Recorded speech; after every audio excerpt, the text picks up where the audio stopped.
Have you ever wondered what some of the challenges are in indie game development? Or maybe you found yourself curious as to how developers create the games that we know and love. As an aspiring game developer myself, I've often wondered about this. Sure, I'm learning about some of it as I go through college, but I really wanted to hear about it from some developers themselves. Fortunately, I recently got the amazing opportunity to speak to some developers over at Belfrost Studios about their upcoming premiere title, Maxix Robotics. I got to speak with the creative director and owner of Belfrost Studios, Troy, one of the level designers, Tim, as well as the concept and texture artist, Ryan, and the head sound designer, Paul. Speaking with them revealed some of the challenges that can face any indie game development team, as well as some of the truly tragic and awful circumstances that the team over at Belfrost Studios had to deal with developing this title. So please, join me in learning about this small indie team and their upcoming premiere title, Maxix Robotics.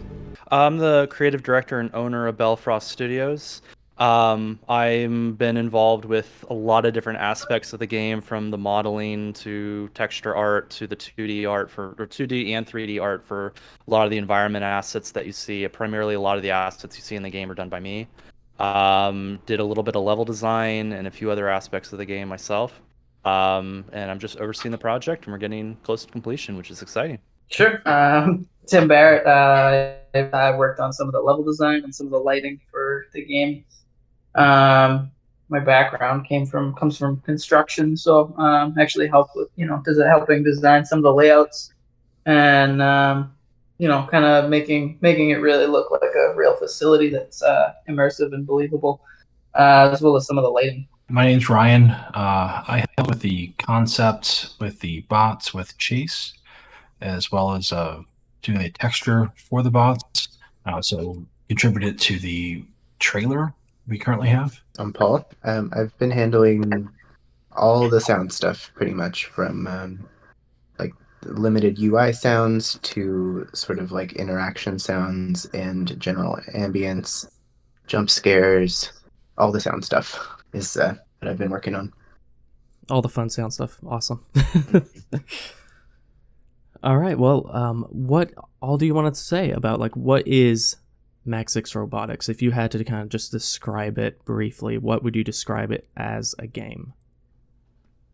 I mean, from my perspective, it is a stylized horror game set in an old factory.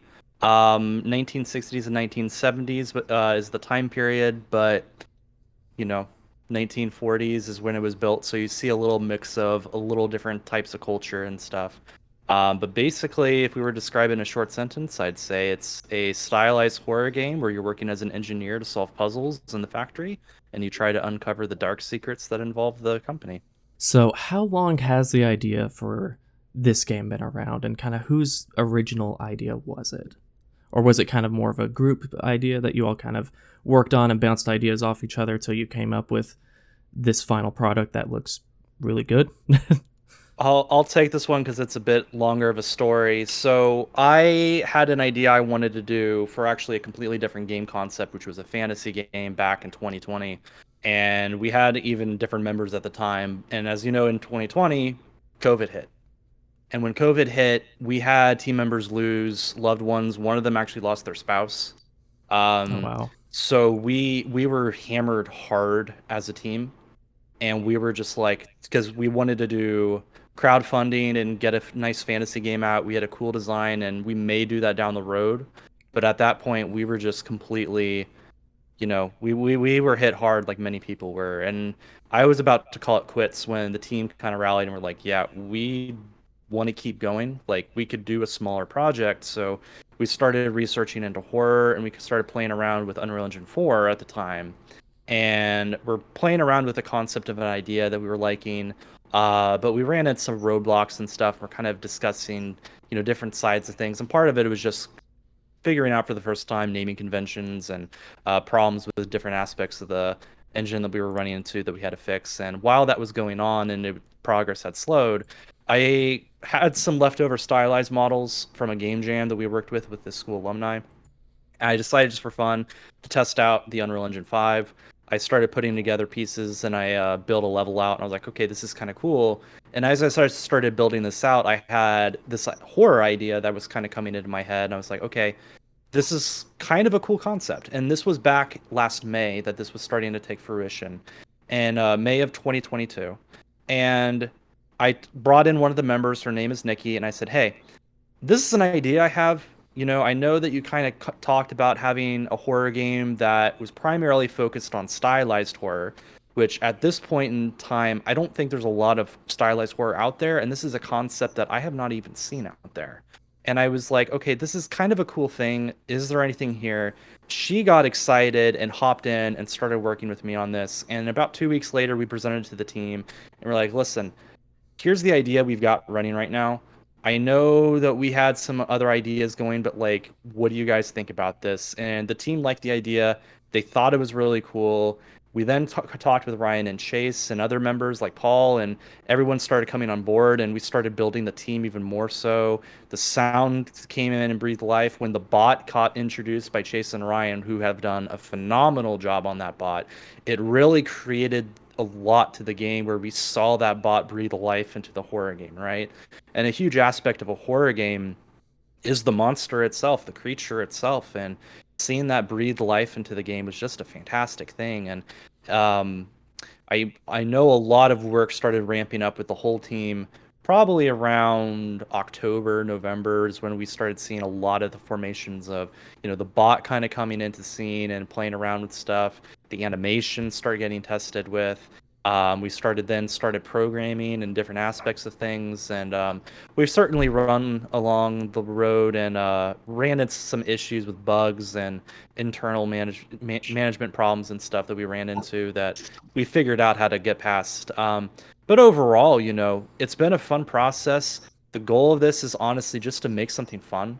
We're really passionate about this project. If people like it, we will continue to make more stuff. But if they don't like it, we're more than willing to try other stuff and have fun out there, because the goal of this project is really just to create something that we love and are passionate about, get it out to the community, and being able to say, listen, we made this cool thing together. This is just something we enjoy, and we hope you guys enjoy it too. And we're hoping to release late spring and get this out to the public and see what they think. So I'm really excited for the game. I'm sure anybody that's seen the trailer is excited for it. It looks awesome. And it looks like, to me at least, it looks like there's so many inspirations in the game and like the game story. Just watching a trailer, I'm like, oh, this looks like Portal, but it kind of looks like Five Nights at Freddy's, kind of looks like Poppy's Playtime. I almost get like a BioShock vibe with like the announcer guy. And just in a weird way, the design of the bots reminds me of this game called Sir, You Were Being Hunted. That's kind of don't know if anyone has even played that game. I have not. What was the name of that game again? Sir, You Were Being Hunted. I've never heard of it. That's interesting. I'll have to pull that up. It's an older game. I think came out like 10 years ago. But what inspirations have kind of gone into? If there are any games that inspired it, any movies, books, anything that's kind of inspired you to create this game? I'll go into like what I gave information to Ryan, and then I'll let Ryan take the lead on this and talk about this. But primarily, we're talking about the time period of when this kind of started getting created in this universe, right? And we're looking at 1940s and 1950s, and a big inspiration of that is looking at automobiles, right? And with automobiles of that time period, you see a lot of curved edges, you see a lot of chrome, you see a lot of different aspects of that. And we were thinking to ourselves, okay, what are ways we can attribute that aesthetic into this time period? How can we take those aspects and pull them together to make something? So you look at humanoid characters, you look at the automobile industry and the presentation. In fact, a lot of that type of marketing got built in a lot of the posters you're going to see into the environment that you see on like old ads and stuff for cars, and just ads in general, the 1940s, 1950s. Like there were certainly like I created a lot of the most of the posters in the game. And it was really fun getting into the poster design because, I had to learn how to do this aesthetic, right? And there were so many ideas I had that I'm just like, I can't do because it's not that time period, right? Like you're looking at anywhere from like the 1940s, and you can kind of get close to the 70s, but you can't get any further past that. Like there's a lot of modern stuff I wanted to do, and my hands were kind of tied behind my back, and I'm just like, I can't do that. Like for instance, you're looking at computers. Well, you can't have like a laptop. So what does a computer look like? Well, a computer is incredibly large, and it's like 50s, 60s, 70s, and you have to think about what does that look like. You have the dot itself. I remember the inspiration behind the dot itself was I remember younger, we'd have floppy disks that we put in our computers, right? A large physical object that we'd be putting in stuff and slotting into stuff. And I thought how interesting of idea that would be in an older time period to have like a portable computer that you use to open doors and lock doors and perform various maintenance tasks. While nowadays, you could do it on like a smartphone, right? And you would need to have something larger and physical, and that's kind of where a lot of that inspiration came from. But in terms of the design and the process and how that went through, I'll let Ryan take the lead on that. Yeah, I think for the bot itself, drew a lot of inspiration from HAL 9000 from 2001: A Space Odyssey. Excellent movie. Yeah. So much that the bot's face, like, because that's the thing that you're going to, as the player, interact with or be jumped with or see first. And how do you take HAL and like flip it and give it into like in movement and stuff like that with a robot. And then a lot of another movie was Red Planet's Amy. That bot there, more mobile, but just that another central pivot point for the robot itself. And then actually there's a Cars movie that came out years ago. I forget the name of the movie at the moment. That drew a lot of inspiration for like the chrome and body parts of the robot itself. And then just designing it was a lot of just trial and error of how the colors will, like trying to find the right color for the bot and the different, I guess, variations, and how clean or how dirty and how rustic, or you can't go too futuristic, but you also have to kind of imply that there's some kind of an alternate version of robots, I guess. I love hearing about just like how much thought process you all are putting into like every element of a design, like the whole floppy disk thing. I'm probably gonna have to show a picture of floppy disk because I feel like most people don't know what floppy disk is anymore. But that I love the idea at the top of the bar. I know, right? But nobody knows that. Nobody knows that anymore. Mm-hmm. It's shocking how many people don't know that, but I love to hear how much design and just how much thought process went in everything. Like the dots is like a giant floppy disk. That's awesome. I also want to applaud Ryan in this because we are a small team, and we did not have a concept artist to help concept these ideas. So Ryan focused on a lot of the concepting and texturing, along with Chase, who was our modeler, and these guys were amazing. I came with them with an idea, and I'm like, listen, this is kind of what I'm thinking about. I know it's not a lot to go on, and we kind of talked about it and created a mood board on different ideas and stuff, and vehicles and time periods and stuff. But they went and worked on this product and created this bot, and they handled the concepting themselves basically without any work from another artist or something to help them get that to the end line, and they've done an amazing job with this thing. I'm really excited to see how that went. And I had the idea of making that corrupted version with a smile, and I mentioned it to Ryan, and originally my idea was just maybe a black like charred smile. And then Ryan went and took it like 10 steps further and made it way better with just the searing with it, where it lights up like with the eye, and it's just way more demented, way more terrifying. I'm sitting back and I'm like, this is like way better than I was originally thinking. He just nailed it on the money. And honestly, he did a very good job with that. Everyone on the team has done a great job with their work. I agree. I mean, I think as an outside view and watching your trailer and seeing the screenshots, I agree. I think I can see the amount of work, the amount of attention to detail, and all of that is just, it's coming through. So I applaud all of you for that. That's wonderful. Love to see that in games and see that much detail, that much thought put into everything. And I think that's something that you only really see with indie development anymore. So that's really exciting to see that. To kind of touch back a little bit with the story of this, obviously it looks like there's a lot more kind of hidden details and kind of hidden story that's kind of deep beneath the surface.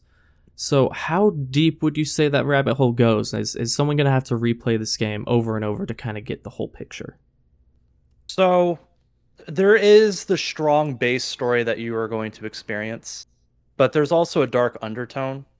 And I'll explain the story here in a second, but in terms of the undertone of really what's going on, you'll certainly be able to see a lot of it. There's a lot of different aspects in the game, and there's also a lot of secrets in the game that I've put in. In fact, I'm still concepting some stuff to put in last minute to kind of add more to the environment to kind of get people excited to delve into. But I used to play a lot of games where they put Morse code in games and Easter eggs. There's COD Zombies. In high school, I would play the crap out of that game, right?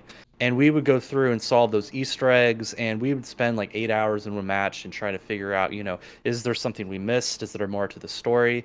Because one of the things I enjoy is environmental storytelling, right? You go through a hallway and you're like, okay, going through a hallway, we're getting to the point. But if you actually take the time to look at the hallway, you may say, oh, well, there might be something scratched into the corner here that someone had left behind, as maybe it was an employee that was trying to hide something and put something there, or when it was being constructed, or maybe the light's flickering and it's a Morse code thing, and it's just the wiring, the very essence of the building is trying to convey something.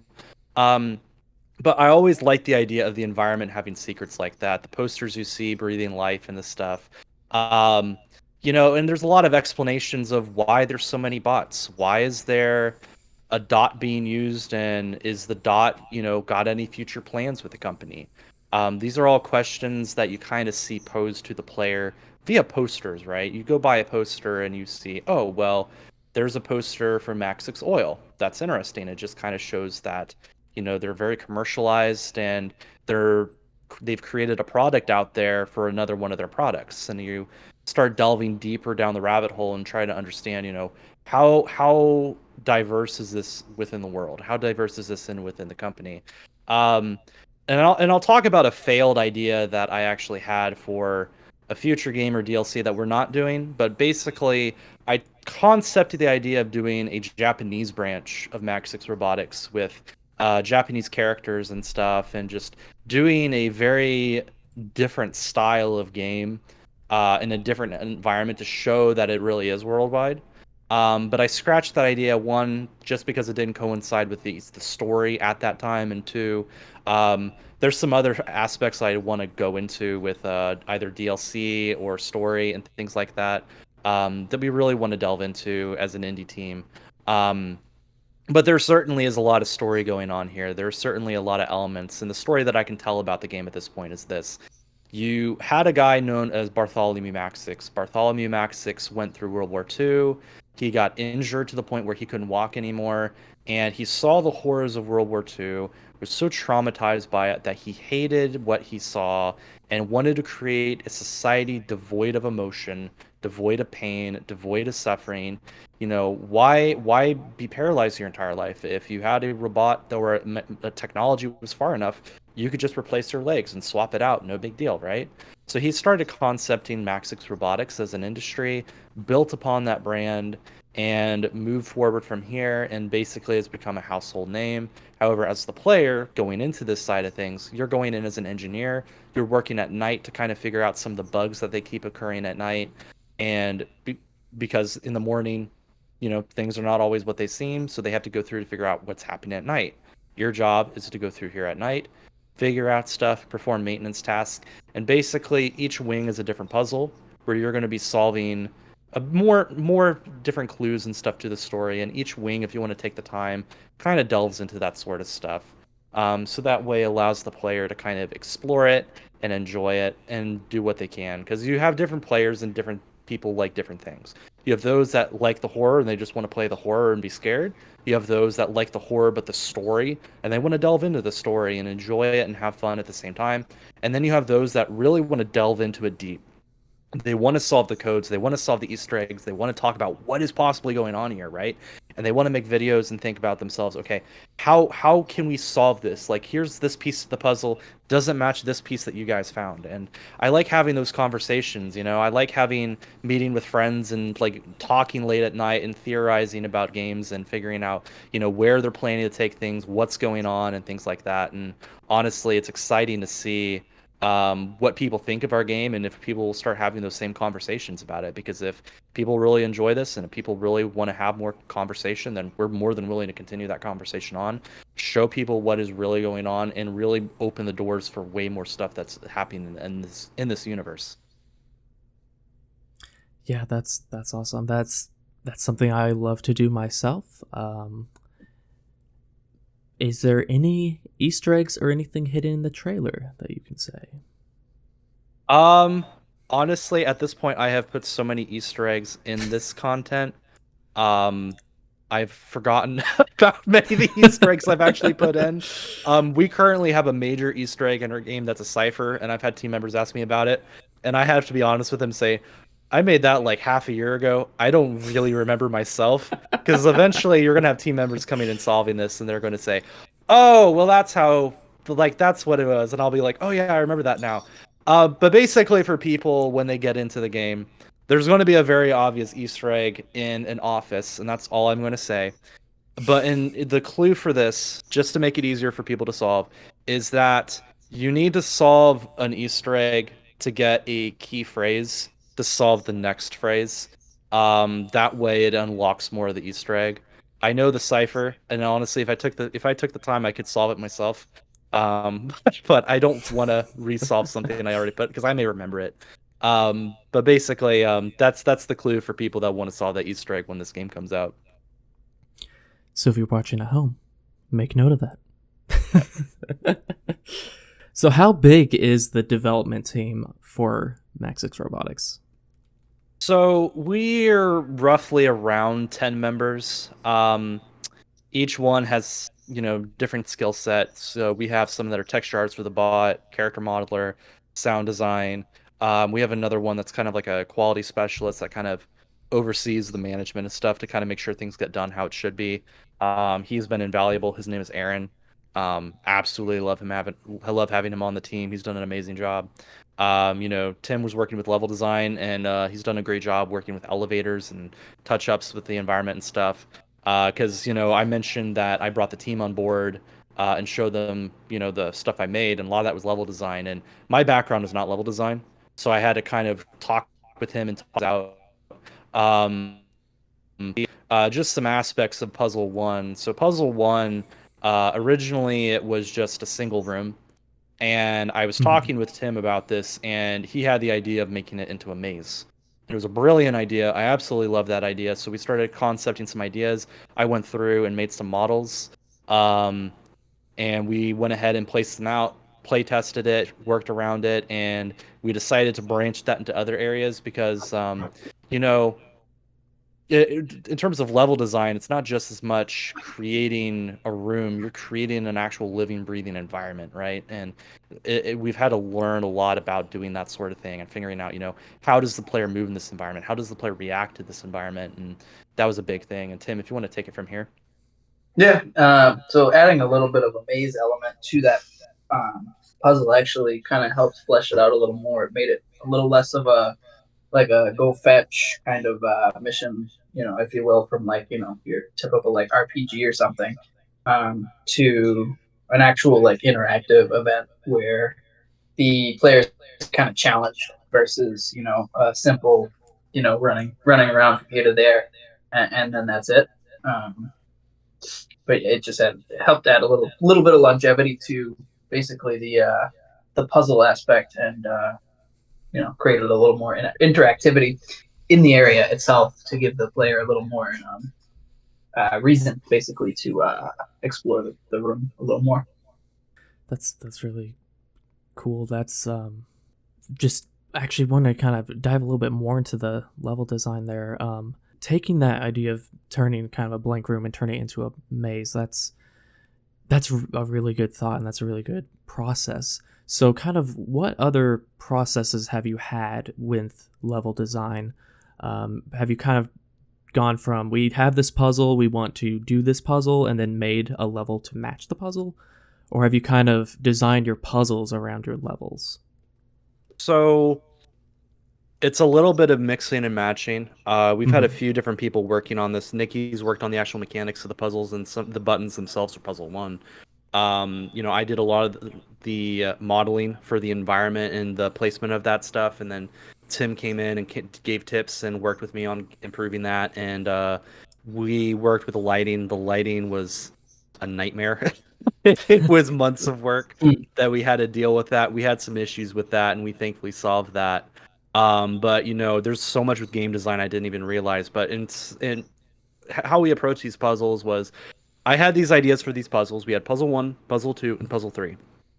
And we put the puzzles down, and more or less it was just the puzzle was the focus and not the environment. So you would come into the room, you'd see the puzzle on the floor, and it'd be a square room.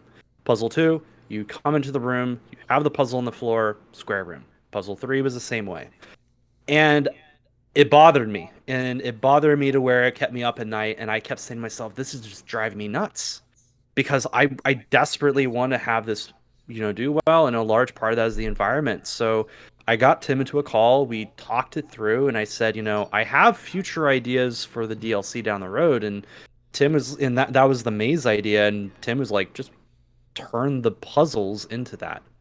And I was like, it was very obvious, and I was just so dumb not to see that. Tim was amazing. And we talked it out, and I got excited, and we went through, and me and him worked on it, and thankfully he's here to talk some sense and redo the environment with me. And we've gone through, and we went and took each puzzle has a different type of environment feel, and the puzzles are basically maintenance, processing, and security, right? So when you're looking at each of those, you have to think, okay, what do you have in those environments that you need to take to kind of make that environment breathe life? So you look at maintenance, right? You're looking at a lot of boxes, you're looking at a lot of freight carts, and you're looking at a lot of different aspects of things to make that environment breathe life into that setup. So I went through, and we kind of played with some ideas, and we dramatically improved what it looked like. I regret not taking screenshots of the previous design. In fact, there may be some floating around there, but for the most part, we don't have the original concept. But I wish I could show you guys, because it was bad. But it thankfully turned into puzzle 1 being a actual puzzle where you're doing the same puzzle, but you're moving around to do it. You're interacting it. You're avoiding these creatures to do it. And then you go into puzzle 2. What's processing? Well, processing, you have conveyor belts. You have, a lot of factory noises and lights. And a lot of that was bringing Paul on board and having Paul, our sound guy, talking with him. And, we need, what are the noises for the conveyor belts? What are the noises for, the changes in the environment and stuff? What does that sound like? And that helped breathe life with sound into our environment as well to make it more terrifying. And very, very discombobulating for the player, and I love it. And we had to create an environment that looked very terrifying. We took that small room that we had, we broke it up, we made it larger, we added more aspects to the environment so the player can interact with more, including some secrets. And it was really fun. And then we went to the third one, and we wanted to change some stuff up, and we put some major secrets in there, and we had some fun doing that. And in fact, the game continues on. We've got even bigger secrets in the game that we're being quiet about. But, the final, I would say the last 30% of the game was absolutely completely different. And we had a discussion, and we decided to scrap that idea and redo near the end of the pipeline that entire last 30% of the game. And looking at it now, it's way better. It's way more information for the player. It builds upon the story, and it really opens the door for more questions and stuff to kind of go into that. And I would love to talk about that more, but that is one of the major spoilers of our game.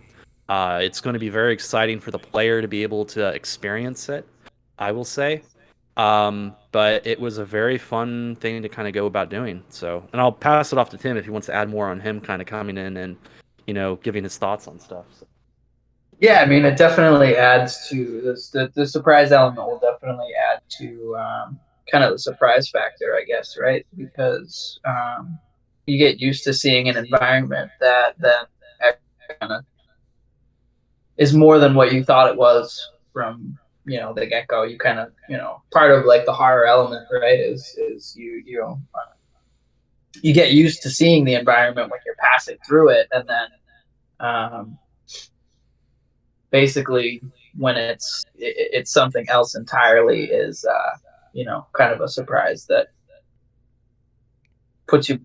makes you sit back and look at like, whoa, I didn't see that. So that'll be kind of an exciting thing to see people react to once they get to experience it.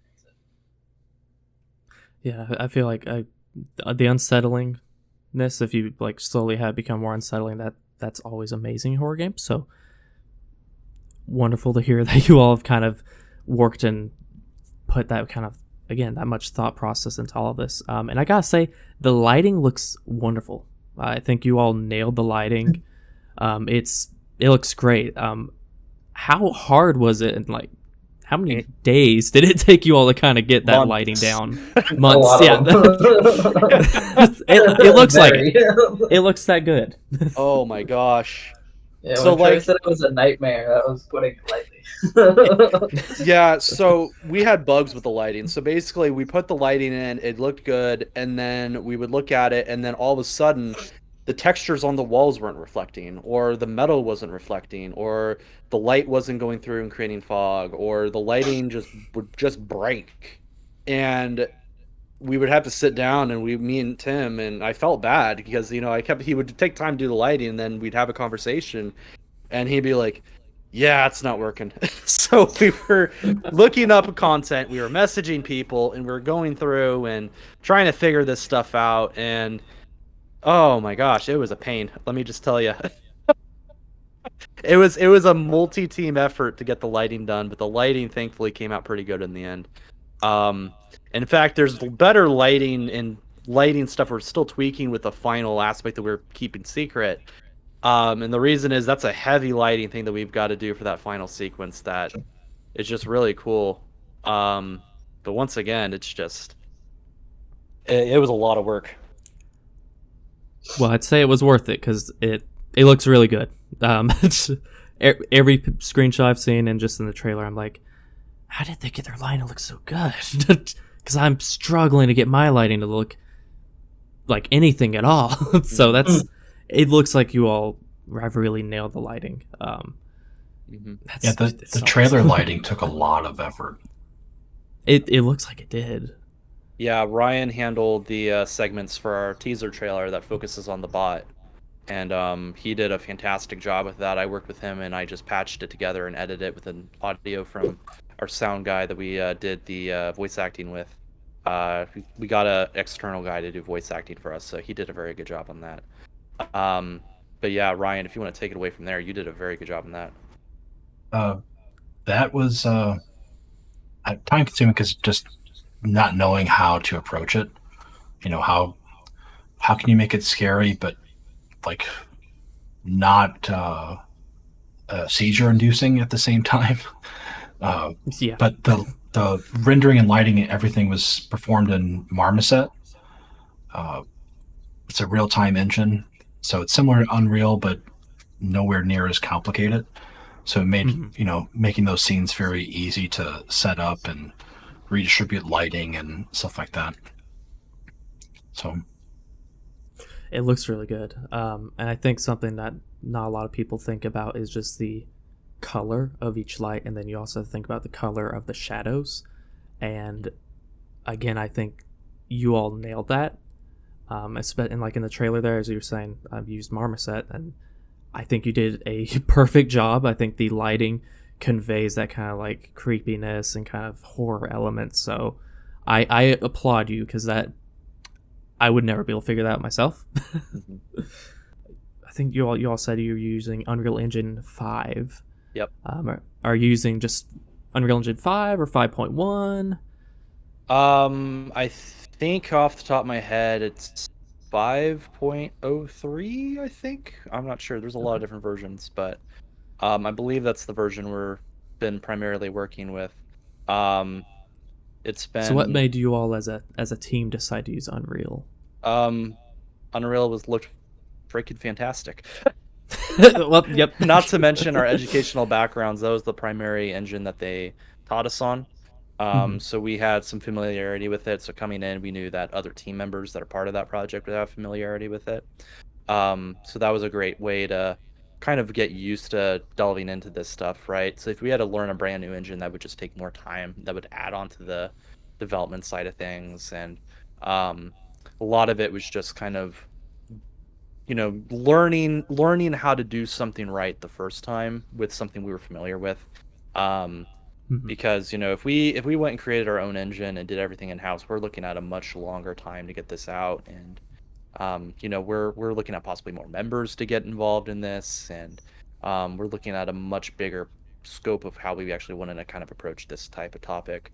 But I also want to say right here, every single person that's been involved in this has dramatically changed the game in some way, and they've done a great job, from sound design, from level design, from lighting to the art to the programming. Just everything that we've done has had a huge impact on this game. I am thankful for everyone who's part of this project at the moment, and everyone has done a fantastic job, and I'm really thrilled to see this come out, and I hope this does well, because I honestly would like this game to do well. I get so excited about design that it literally keeps me up, and I end up working too much on this type of stuff.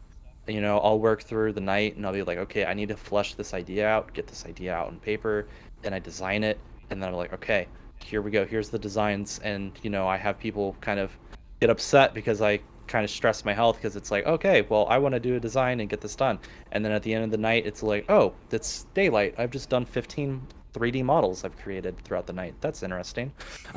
So just for my own sanity and stuff, it'd be kind of cool to see this do well. And if it doesn't do well, great. We've got many more ideas we want to play around with, and things that we'd like to create. But in terms of sound, I want to direct that to that, because that's a huge part of the game, and the sound has been really great, especially with the creation of the bot itself, because I don't believe that is public at the moment. But the sound that we have for the bot, for the jump scare, is fantastic. And I'll give a story following Paul's direction on sound. So I'll hand it off to Paul for the moment. And how he scared the crap out of me by accident with something that happened. But we'll leave it off to Paul. Yeah, it's been a lot of fun creating just in general. I think I joined later than a lot of the other team members, so by the time I joined, a lot of the world was already in place. There's so much lore for me to explore, and like a lot of places to draw inspiration from.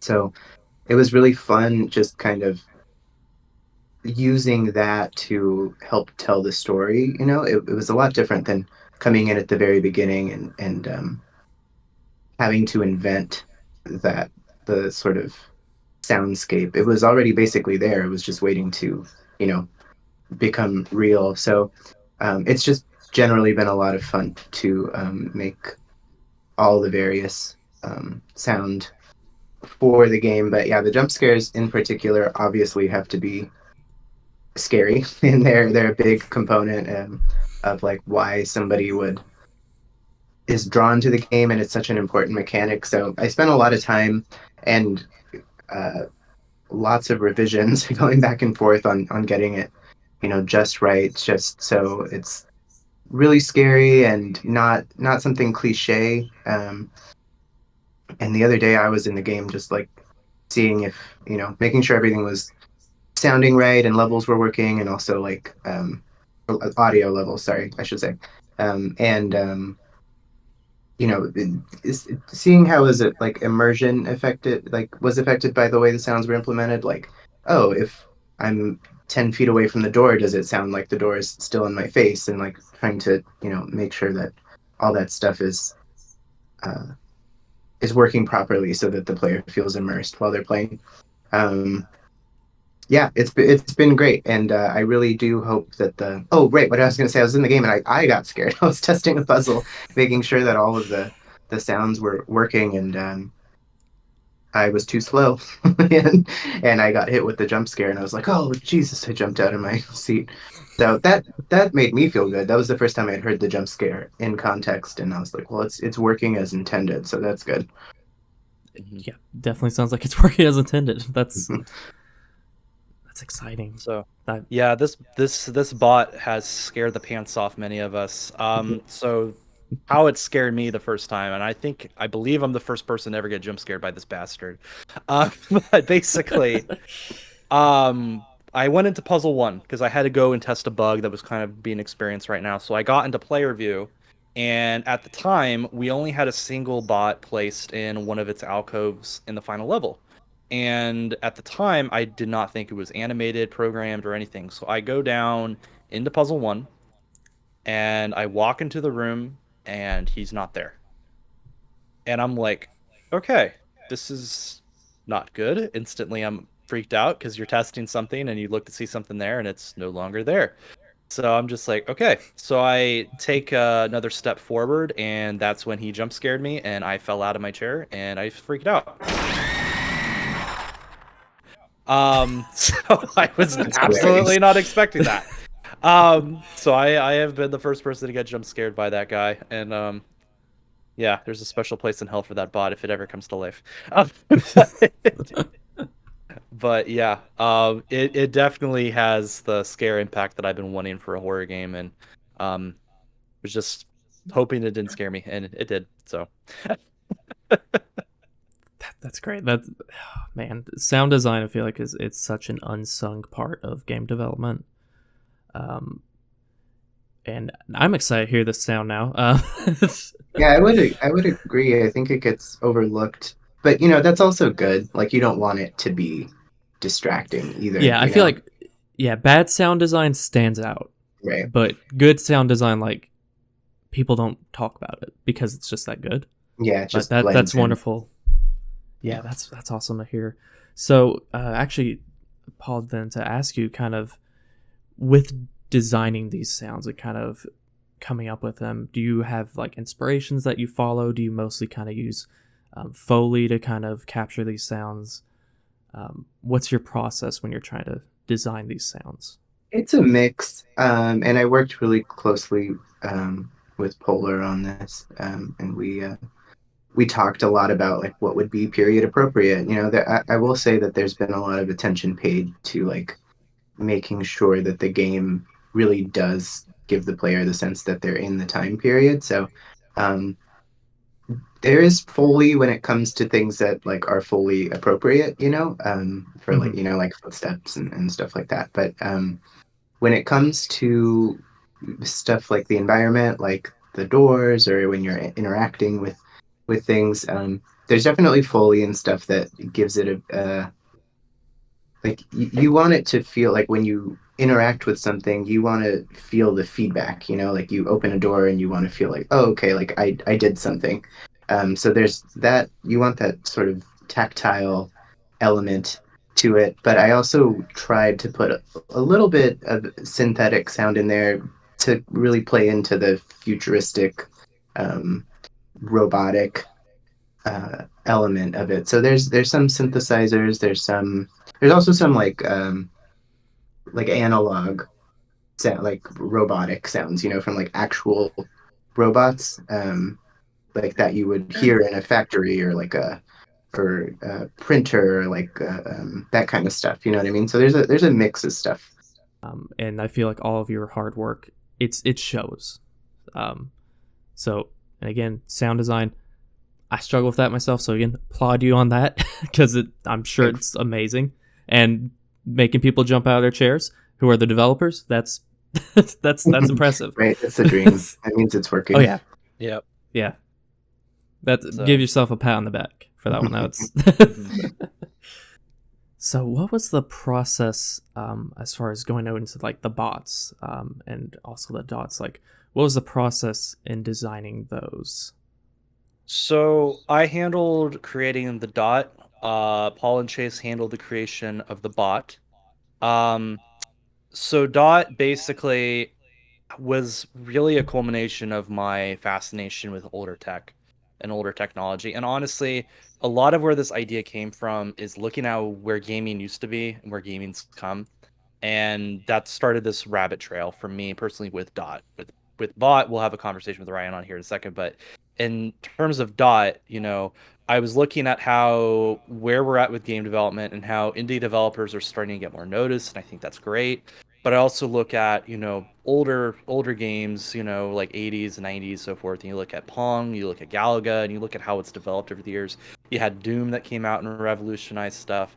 And you just saw stuff change. You saw stuff get formulated and develop into what we have now. And then that got me thinking about tech and how we had floppy disk, and that went to CDs and cassettes and stuff. And then that went on to do, just wired and then wireless. And then the quote Bluetooth. When Bluetooth came out, everyone was talking about Bluetooth, and touch screens became the thing. And honestly, it's really cool seeing technology change, technology adapt, and technology kind of grow that way. And I wanted to kind of look back at tech and be like, okay, if someone did not die during World War II and radicalized technology, like a Steve Jobs back in the 40s, what would that look like? So Bartholomew Maxix is like a what if story. A what if this guy did not die and actually existed in this world and he created something. And we go and create this environment where, you have things that may not quite be in that time period, but it's because technology has advanced at a rate a little bit quicker because of this guy that's really changed society and changed how people see things. And the dot itself is really, I had to think of a device that you would make that would be able to go around a factory but would be small. And in the 70s and 60s, tech is quite large. Like you look at like what was a megabyte back in the 60s, and that was insane, right? And to actually take that and use that as a way to create the environment where it's just a simple device that's meant to interact with the facility and to do things is a really interesting way to kind of see that environment. Because you look at older games and a lot of it tries to blend future with past. And I kind of want to do the reverse where we're taking like the past and merging with the future to where we're kind of making the past a little bit more advanced, but at the same time, we're very much trying to be meticulous by keeping that alive. Like looking at vending machines, what do vending machines look like in that time period, making sure that's consistent, right? Because the thing is, like, you'll see technology change in one aspect with this what else story, but the technology of that time period for everything else will be the same. Like for instance, I desperately want to get into vending machines with animated screens. Well, in that time period, that didn't exist. In fact, a lot of it was wood and like some metal fragments and stuff. So I had to go through and develop that. So with Dot and corresponding with that environment, you see Dot really have the characteristics of a very classic type of structure that you have, including the screen that you have for him is a very older styled screen that you would see with old bit games and stuff. And that took a very big inspiration into how that was going to play out, because screens are not something that you see as often in that time period. So we had to think of, what would that look like? What would screens look like in that time period? What would the TV look like in that time period? Because I remember TVs being abnormally large, right? So we had to make the large TVs. We had to make the large computers. And that really translated into Dot and the environment and just how we interact with that. Definitely a feeling I get is it's very much comes off like this, a what if. It does seem like a what if. So again, I have to applaud you for getting that kind of like what if feeling of if technology advanced, but it was still the 60s or 70s. And I feel like you captured that perfectly.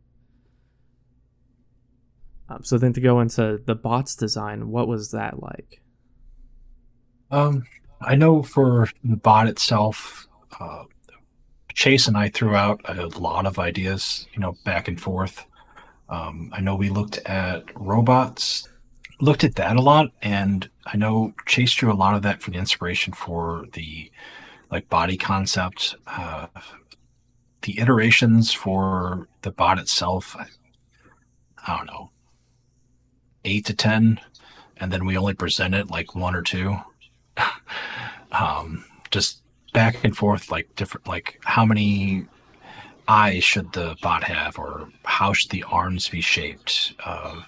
You know, it's really hard to limit like taking a robot that you think is futuristic and like preventing it from being in sci-fi, and then having to like hone it down to fit the 1950s and 60s like aesthetics. So like Troy mentioned a lot of chrome, and like how do you look at like cars from that era and just apply those things together. And then I don't know, it kind of came together, and Chase did a fantastic job modeling the entire bot, and then just like bringing the concept to life. It just, I mean, really just it made it far easier for me to texture it at that point. Well, it looks wonderful. So with the bots and the dots, is that something that players can expect variations of them within it, or is it kind of one type throughout? In terms of the dot, it's really static. Part of that is I wanted to make sure that the branding of Maxix Robotics was intact. Like the Maxix yellow was a very big theme that exists in that company, so I wanted to make sure that existed to the player. In terms of the bot, we had variations thereof. We had ideas on different color schemes having different reactions, but we scrapped that idea. But we've got a few varied variations of the bot that exist in Maxix Robotics. So that way the player can kind of see, what that looks like. And we even have some posters and environment pieces kind of showing, where they kind of fit within the world based on those color variations. For instance, black, you see that contributed to security and, more of aggressive styled bot. And then you look at, the white textured bot, or the unpainted bot technically, and then with the yellow bot, there's the standard Maxix yellow that you would see as the everyman sort of bot. So that was kind of a big focus with the actual variations that exist within the game, so that way the player can really get to experience that. Have there been any challenges in development? I'll kind of go into challenges I went through and with the team. We've had a lot of delays, and a lot of that is just learning that some things will take longer. This is our first game, our first contact. Well, first official game. We've done game jams together for projects and stuff, but we've never done anything from the whole pipeline. So running into lighting, running into bugs, we've had to delay stuff, and I've felt bad about that.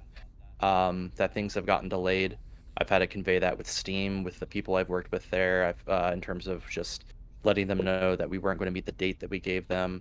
I've had to, figure out, how we're going to kind of make make stuff get finished, and make those changes to where they won't, cause major issues down the line. So it really has taught me a lot about game design. And to anyone listening to this right now, there are so many things with game design as a gamer myself that's going through this as a designer and as a developer that I had no idea that existed. Like, just take appreciation for indie teams and teams in general, because there are so many factors to a game that I never even realized that take fruition. It's just not a matter of learning how to do something and doing it. It's just, you could do something right the first time, and then the second time you do it, you could be exactly the same, and all of a sudden you've got 5 to 10 different bugs, and you're sitting back going, what the heck is going on?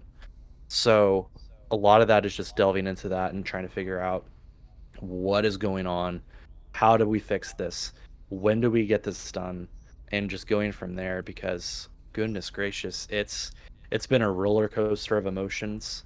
It's been a lot of time on everyone's part trying to figure this stuff out, and I'm truly grateful for the team that have supported me, and vice versa with this, just because it's been a long journey, but we're finally getting to push this out to the public pretty soon, here within a month or two, hopefully. And we'll be able to debut officially Maxix Robotics to the public. So I know the bug hunting and stuff I've not participated in, but just hearing from them, from everyone, talk about it and how frustrating it can be, it gives you like more empathy for when you see a game that just has like an update that comes out for the weekend and it just says bug fixes on it. And you're just like, we could have added something else, right? Or if there could have been another update or something, like from this end, you can appreciate all the effort that a dev will go through just to fix a bug to make it presentable. Like there's just not just like a couple things to type out and you're done. If that makes sense. So you said that the game's hopefully going to come out in another month or two. Yep. So how much is the game going to be costing when it comes out? we're still pricing that out. I definitely want to keep Okay. it below $10. What we're trying to price out right now is that the time that it goes into doing this, and just there's a lot of research that goes into that, surprisingly. But we've talked about putting a built-in DLC possibly in the game, but that's still up in the air whether we're doing that or not. But the one thing I'd like to do possibly is having a DLC built into that, to where players can enjoy the game, and we can add on to that to where players can enjoy even more. But we're still trying to budget that out. I think the last we've talked about it was going to be either $6.99 or $7.99. But we're still trying to figure that out at this point. So part of that is actually having a discussion with Steam to get approval for that stuff as well. So it's not just slapping a price tag on it. It's actually going through processes and making sure that it's at the appropriate level and stuff like that. So That's something I didn't know. I had no idea that much would go into just a price tag on something. But again, how much work really goes into game development, how much work you all have put into this. So at least as of right now, I mean, does Belfrost Studios, do you have any future projects in mind that you're willing to share anything about?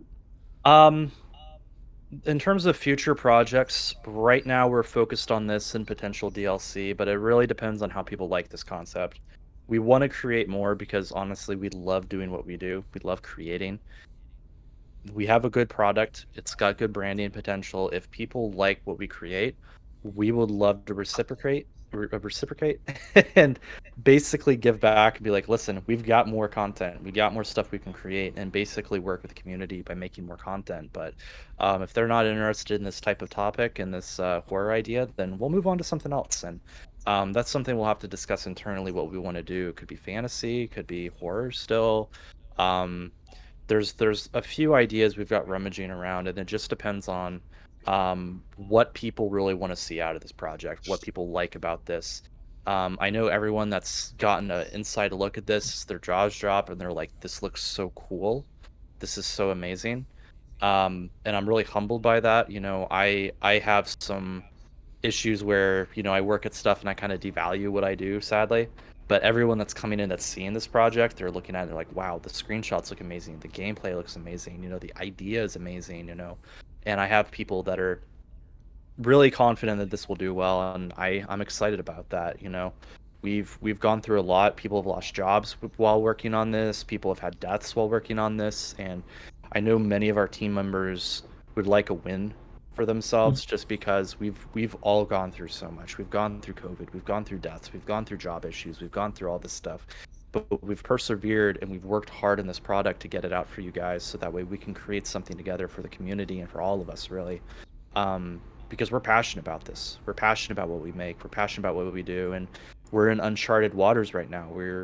We don't know what it's going to be like for us. Game devs out there, they usually don't do well. And if we don't do well, that's fine. We can at least look at Steam and say, listen, we got this on the platform. We did something fun. We did this together, guys, right? And we can go through and be proud of what we've done and enjoy what we've done. And that's ultimately, at the end of the day, something that I really care about. And I know many of us here, we really care about that as well. It's uncharted waters at this point, like I said. So it's exciting to see how well this does, what people think of it. I'd love to have conversations with people about this, engage their thoughts on this when it does come out, because ultimately, it's taking feedback and improving upon it is what really makes you guys successful in whatever you do in life. And I'm excited to have that conversations with people. I'm excited to nerd out about something we've created with someone else and being like, oh my gosh, like this is da da da da da da da. And I might put some Easter eggs in Discords or social media just to kind of add some more to the story, so that way people can kind of see more that's going on. But um, ultimately, it's been what I call a passion project, and I'm very passionate about this, and I'm excited about this, and this is fun to do. Well, I'm really hopeful. I'm really hopeful for you all, and I really hope that the game does well. I think the hard work shows. As I've said probably more than a dozen times already, the hard work really shows. It shows in the level design. It shows in the lighting. It shows in the sound. I'm sure to scare the developers themselves. It shows in the sound. It shows in the design of the bots, the dots, the thought process, every detail that you have put into this. It shows. The passion shows. So I'm really hopeful for you all that the game does well. I'd love to see it do well, and I'd love to see more from you all. So just, I guess, any last words that you could give to anyone who's wanting to get into indie development? I'll let the team take this one. Don't give up. Yeah. It's a marathon, not a sprint. Yep. Agree with that 100%. As much as those are like cliches at this point, like it's the God's honest truth. Mm-hmm. And to everyone that's getting into modeling and environment modeling, you're not going to be good coming out of the park, and it's going to take you a while. My work that I created as a first-time artist was bad. It took me hours to do, and hours and hours and hours and hours to do, just to do a simple thing. And now I can do some very complex models within a quick amount of time, and it just comes down to skill set. A piece of advice a guy gave me a long time ago was just repetition is key. He told me just do a single model a day, every day, and by the end of the year, you'll basically be a master at what you do. So, and I did that, and I got pretty good at the concept I'm doing, but there's still stuff I'm learning constantly about design, and I'm very appreciative about that. It's a ever-evolving thing, and goes from 2D to 3D to VR, and it just grows constantly, and I'm excited to see where gaming goes. I would say not to be discouraged. Progress takes time. When you're comparing yourself to, say, an artist that you're appreciative of, they may have spent 10,000 hours to get to where they are, or that's 10 hours of work that they may have condensed down to 30 seconds. That you can't do that overnight. And I mean, repetition, like Troy said, is key. Doing it every day, over and over and over again, and skill comes with time. Thank you all so much for your time. Thank you for allowing me to do this little interview, and I hope that it can kind of help bring more attention to your all's game. Is there any last words that you all want to share about the game? It's on Steam. It's on Steam. Have fun. Yeah. Buy our game so we can make more. Yeah. That's the important part. Yes, buy it. Honestly, yeah. Because here's the thing: when you guys buy a game for any developer, you're paying for them to get food. You're paying them for them to get rent, so that way they can make content for you guys. So like, you're actually contributing to a developer to make more of that stuff you enjoy, and it's honestly it's more exciting to do that than with larger teams and larger studios, in my opinion, because you're actually contributing and almost donating in a sense to someone to continue the content and the passion that they have. Buy the game, tell your friends about it, and spread the word. So there you have it, a small glimpse into some of the challenges and processes a small indie team has had to face to release their first title. I hope you, like me, can see some of the intense passion that everyone at Belfrost Studios has for their upcoming title, Maxix Robotics. They're a truly wonderful and dedicated team of developers who are working desperately to release their first title. A game that can hopefully do justice to all the creativity and talent within the team. I, for one, am excited about the game's release, and I hope everyone watching is excited to decipher what sounds like a ton of hidden secrets. I recently spoke with Troy about the game's development and when it could release. Unfortunately, the team is still facing some challenges, but they are confident the game will be releasing soon. So please check out Maxix Robotics on Steam for PC and add it to your wishlist. It helps the team out a lot. Also check the description below for links to the game, as well as some additional links about members of the team. I once again want to thank everyone at Belfrost Studios for this amazing opportunity, especially Troy, Tim, Paul, and Ryan. You guys are wonderful, and it was awesome to speak with you all. Lastly, I know this video is vastly different than any video I've ever done before, so if you like this video, please consider liking and subscribing. And if you'd like to see more videos like this, let me know in the comments down below. I would love to try and get more inside information from game developers, small and large. So if this video does well, I will try my best to do so. Until next time.